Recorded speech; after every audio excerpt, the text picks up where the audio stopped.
Good morning 7th class. हमने अपना science में 9th चैप्टर शुरू किया है जो है सॉइल। ठीक है, बीच बीच में से चैप्टर कर रहे हैं, थोड़ा सा बायोकेमिस्ट्री और इसका मिक्स कर करके, इसलिए आप लोग प्लीज़ कंफ्यूज मत होइए। जो मैं आपको बोल रही हूँ करवा रही हूँ वो आपको करना है। ठीक है, तो हमने सॉइल देख लिया, सॉइल कैसे होती है, क्या होती है, उसको किसको कहते हैं सॉइल। अब है टाइप्स ऑफ सॉइल।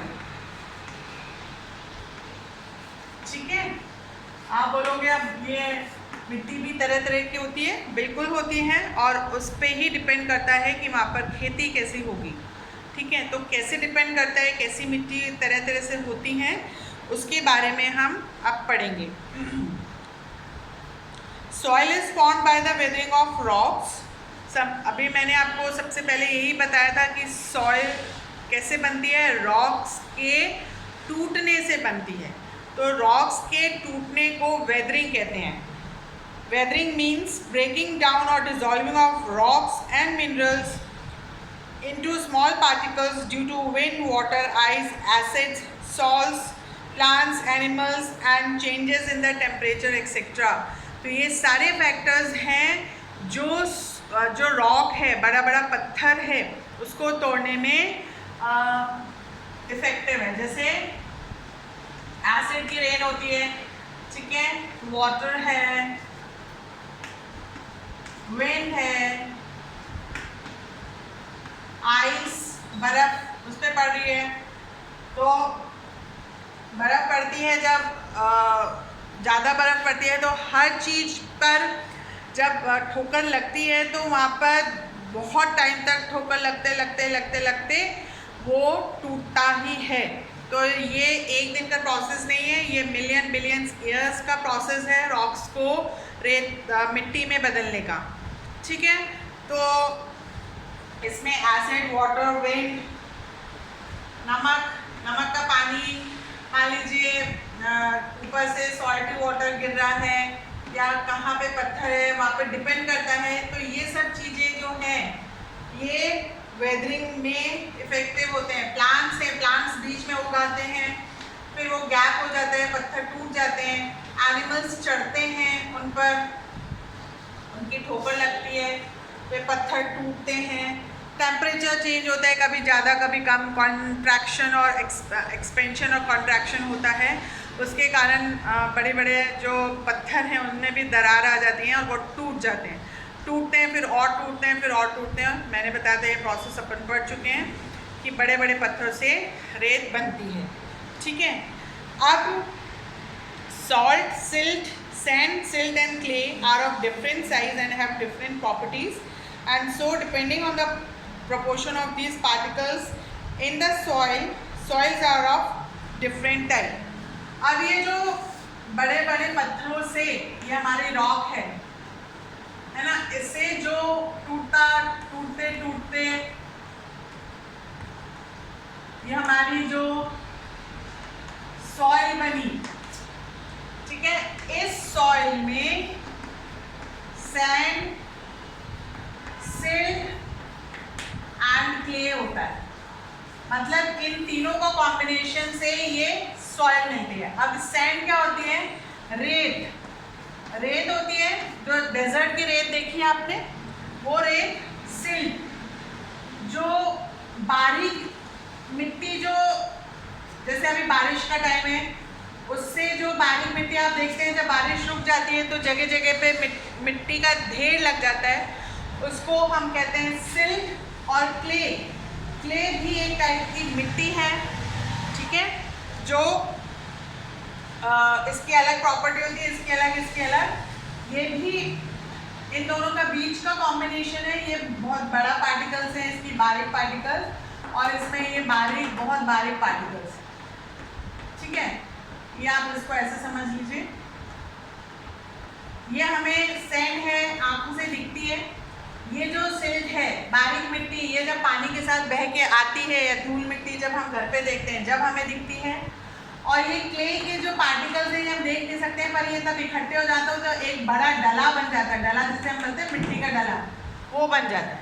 इस तरीके से इनमें थोड़ा थोड़ा सा डिफरेंस है और ये तीनों का कॉम्बिनेशन से ये सॉइल बनती है। ठीक है, अब ये जो टाइप्स ऑफ पार्टिकल्स हैं सॉइल में, इनका क्या रोल होता है, इससे क्या होता है, इसके बारे में हम पढ़ेंगे। ठीक है, तो है types of particles in soil. ठीक है, तो सबसे पहले हमने देखा था sand particles are large and can be easily seen. Sand में जो पार्टिकल्स हैं वो बड़े बड़े होते हैं। जो हमें बालू की मिट्टी जो हम बोलते हैं, अगर हम समुद्र के किनारे चले जाते हैं तो वो मिट्टी हमें आराम से दिखती है, हाथ में लेते हैं वो फिसल जाते हैं हमारे हाथ से। Particles have large space between them. ये जो पार्टिकल्स हैं इनके बीच में ये जो है दिख रहा है, ये गैप होता है इतना, तो यहाँ पर गैप होता है ज़्यादा, तो यहाँ पर एयर ज़्यादा होगी। तो थर्ड प्रॉपर्टी क्या होगी इसकी कि यहाँ पर एयर प्रेजेंट बिटवीन पार्टिकल्स। अब यहाँ पर ज़्यादा गैप है इन पार्टिकल्स के बीच में, तो हम अगर पानी इसमें डालते हैं तो ये पानी रुकेगा नहीं, क्योंकि गैप ज़्यादा है तो पानी नीचे आ जाता है। तो ये फोर्थ प्रॉपर्टी होगी सैंड की कि can not hold water much, ज़्यादा पानी को ये होल्ड करके नहीं रख सकती है।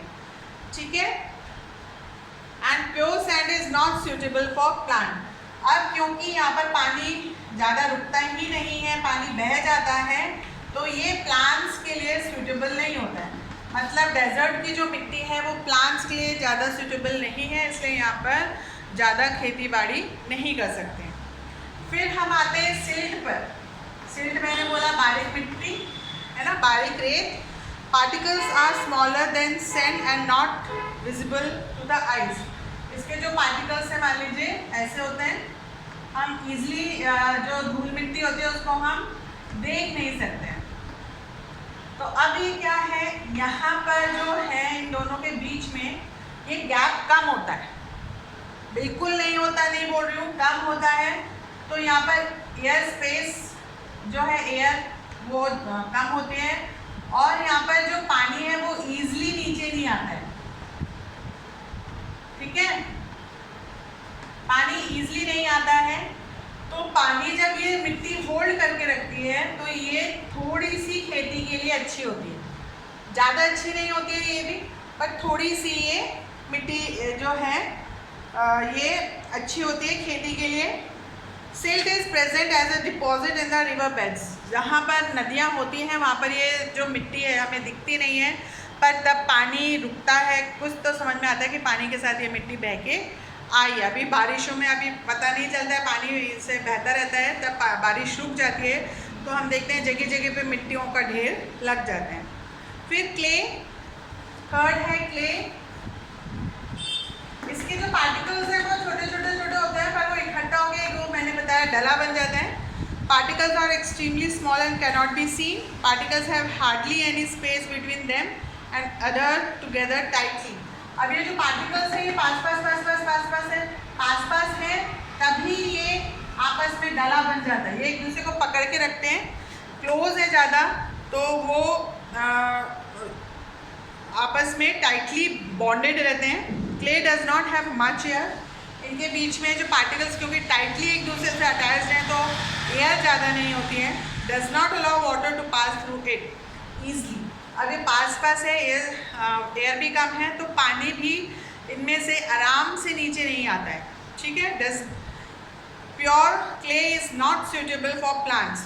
अब ये भी क्योंकि अब ये सारा पानी ये हो जाएगा तो प्लांट गल जाते हैं, तो ये भी जो क्ले है ज़्यादा सूटेबल नहीं होता है प्लांट के लिए।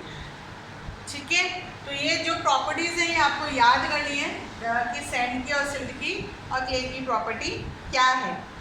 अब यहाँ पर हम पढ़ते हैं, ये तो हमने पढ़ लिया types of particle in soil. अब है ये types of soil, types of soil. ठीक है, तो मैंने पहले बताया था कि सॉइल में सैंड, सिल्ट एंड क्ले तीनों का मिक्सचर होता है।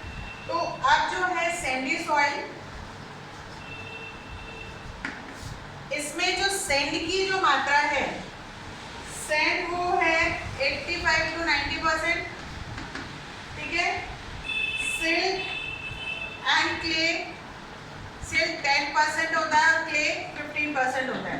ये तीनों की प्रॉपर्टीज अलग अलग होती हैं, अलग अलग पार्टिकल्स हैं, अलग अलग प्रॉपर्टीज हैं। इनको आपको याद करेंगे तो आपको सैंडी और सॉइल ये सब याद करने में इजी हो जाएगा। अब क्योंकि यहाँ पे सैंड की जो परसेंटेज है वो ज़्यादा है, सैंड के पार्टिकल्स बड़े होते हैं, एयर स्पेस ज़्यादा होते हैं, वाटर को रिटेन नहीं कर पाते हैं, तो ये जो सैंड है, सैंडी सॉइल है, ये not suitable for most plants as it cannot retain much water। तो यहाँ पर पानी ज़्यादा नहीं रुकता है, तो ये प्लांटेशन के लिए अच्छा नहीं होता है, नॉट गुड फॉर प्लांट्स। यहाँ पर प्लांटेशन नहीं होंगी ज़्यादा, ठीक है। ये डेजर्ट्स में जो होते हैं ये वो वाला हो गया। फिर क्लेई सॉइल की बात करते हैं हम।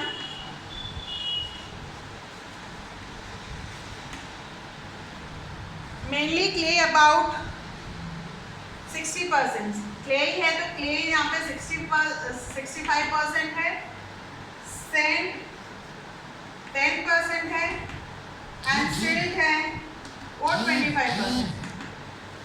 तो यहाँ पे क्या होता है, कॉम्पैक्ट एंड हैवी सॉइल, ये कॉम्पैक्ट एंड हैवी सॉइल होती है। Particle size is very small, इसका पार्टिकल साइज बहुत स्मॉल है, does not allow water to pass through and so soil gets water locked. इसमें वाटर आराम से रुक जाता है, तो not suitable for most of the plants. तो ज़्यादा पानी भी प्लांट्स में नुकसान होता है, तो ये भी जो क्लेई सॉइल है वो प्लांट्स के लिए अच्छी नहीं होती है। फिर है लूमी सॉइल। 3 टाइप्स की सॉइल हो गई। सैंडी सॉइल, सैंड की प्रोपोर्शन ज़्यादा है, क्लेई सॉइल क्ले की प्रोपोर्शन ज़्यादा है, क्ले के पार्टिकल्स वाटर को ज़्यादा होल्ड कर लेते हैं, तो ये भी अच्छी नहीं होती है प्लांट्स के लिए। अब है Lumi soil, good proportion of sand, silt and clay. इसमें जो लूमी में सैंड, सिल्ट एंड जो सैंड, सिल्ट एंड क्ले, इन तीनों की जो प्रोपोर्शन है बहुत अच्छी है, जैसे 25-25-25 इस टाइप की होती है। 50 sand, 25-25 silt and clay. Fairlie smooth and gritty soil has good amount of air, इसमें एयर अच्छी होती है। पार्टिकल साइज एवरेज साइज के होते हैं। वाटर है वो अच्छे अमाउंट में वाटर को रोक लेता है, मतलब पूरा नहीं रोकता है, पर अच्छा अमाउंट जो प्लांट्स के लिए चाहिए होता है वो वाटर ये रोक लेता है, सोख लेती है soil. Generally has high humus content, इसमें जो ह्यूमस हम जो डेड मटेरियल्स होते हैं वो अच्छा होता है इसमें। Best soil of plants and it contains good amount of air and water. तो सबसे जो अच्छी सॉइल है वो लूमी सॉइल होती है, क्योंकि इसमें पार्टिकल साइज एवरेज होते हैं, पानी अच्छे से होल्ड कर लेता है, अच्छी सी एयर होती है।